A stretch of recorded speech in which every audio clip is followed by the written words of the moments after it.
Hi, I'm Dr. Allo. I'm a cardiologist. I normally see patients 30 to 40 years after the disease process has been set in place and it's a little bit too late. I see patients after having heart attacks and strokes, cardiac arrest, those kind of things. But sometimes I wish I could prevent those things from happening.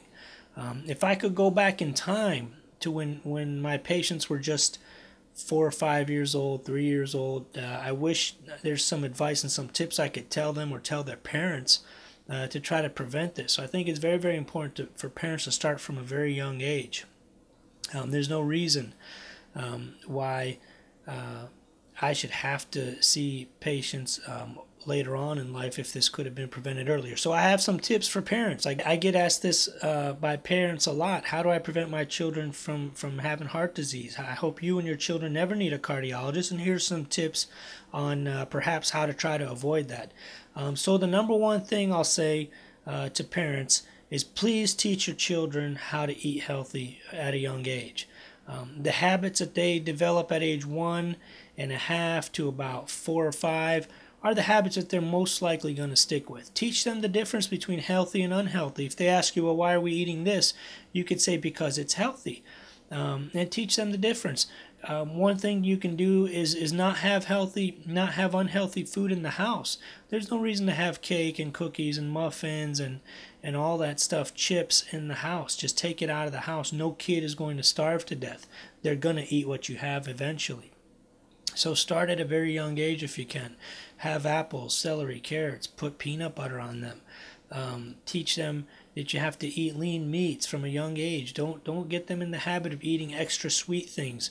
It even starts in when they're before they're the age of 1. Once they start eating solid foods, introduce them to all kinds of things. Introduce them to vegetables, all kinds of foods you can make at home for them, and just start the process early. Don't get them hooked on the very sweet tasting things, because once they get kind of used to food is supposed to taste good, it's very, very hard to break that habit. So get them started early. Get them used to picking, should I drink juice or pop, or is it better to drink water? Make them start understanding that healthy and unhealthy are true choices. You don't want them to have heart attacks and strokes and diabetes and be overweight as adults. If I could really impart that advice to parents and get them to start doing that early, I think children will do a lot better. Obesity rates in children are rising, and we have to try to break this. The next tip I would give parents is keep your children active.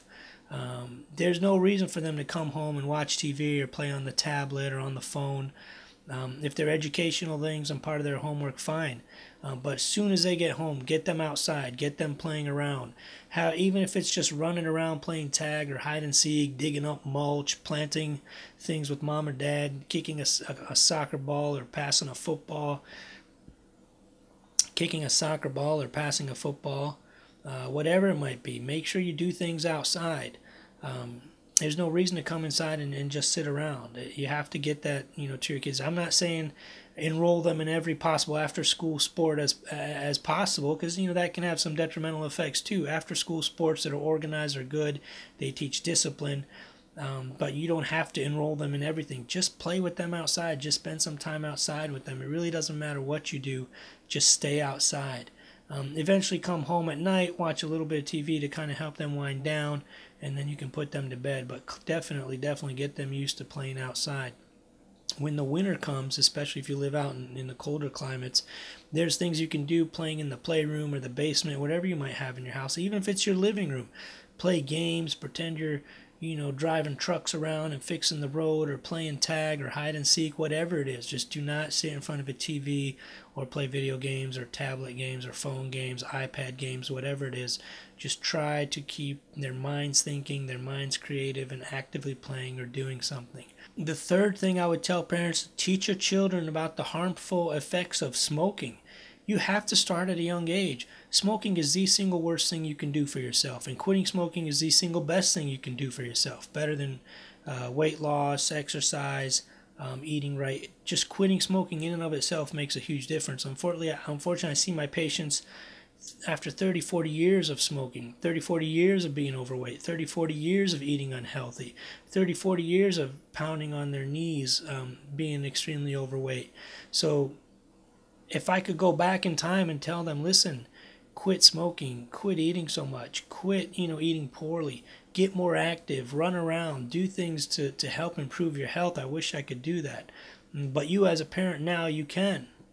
So teach your children the importance of not smoking, but teach them about other drugs too.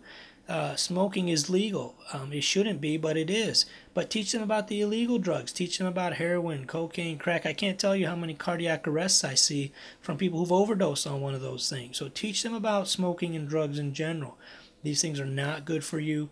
They are not cool. All you'll end up doing is running up a huge health bill. You'll end up on 15, 20 medications just to keep your heart pumping or keep you from having another stroke. You might end up with, open heart surgery or heart disease. It's very hard to teach children about things like that when they view it as something so far into the future.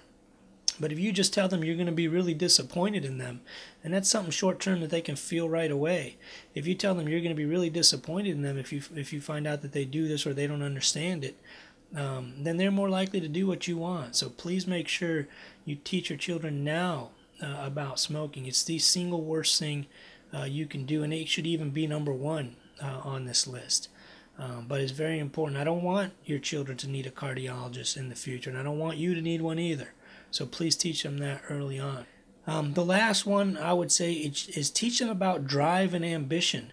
When I talk to people, I want to know what makes them tick. What makes you do what you do? What drives you? Teach your children to have that inner drive, that inner goal, set goals and ambitions, want to be something. Unfortunately, we have too many people that are just satisfied with being mediocre or just satisfied with sitting at home, being unemployed, collecting disability, or whatever it is. But we can't have that. You have to teach your children to have some drive or ambition. They're more likely to want to be healthy if they have goals to live for, if they have a career, if they view themselves as somebody who can help other people. You don't want your children to be the ones receiving a handout. You want them to be the ones who are able to afford giving a handout and able to afford helping people that they can't help themselves. So please do what you can to try to impart that into your children and teach them that part of being healthy is being a productive member of society. You can't be healthy and you can't be a productive member of society without being healthy. And if you're healthy, you can be productive and help people. So please teach them all of these things. I hope you learned something, and those are just some basic parenting tips from a cardiologist.